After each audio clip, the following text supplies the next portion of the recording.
یک مسئله بسیار مهم مسئله انتخابات ریاست جمهوری بود که در هفته قبل انجام گرفت. بنده باید از یکایک اون کسانی که آمدن و بیش از 41 میلیون رأی را در صندوق ها ریختن باید از صمیم قلب تشکر کنم. حقیقتا کار بزرگی انجام گرفت، برای کشور اعتبار شد، برای نظام جمهوری اسلامی اعتبار شد، برای نظام جمهوری اسلامی نشانه اعتماد عمومی مردم شد.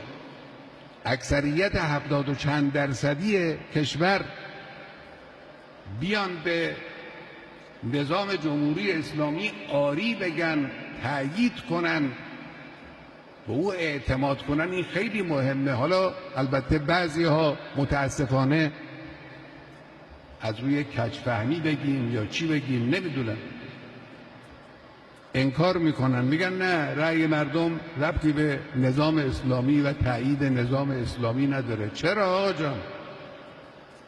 این رأی حتی کسانی که ممکنه در دل از نظام اسلامی گله‌مندی هم داشته باشن، اما وقتی میاد در چهارچوب نظام رأی میده، این معناش این است که این چهارچوب رو قبول میکند و به اون اعتماد میکند و اون رو کارآمد میداند که در چهارچوب او داره حرکت میکنه.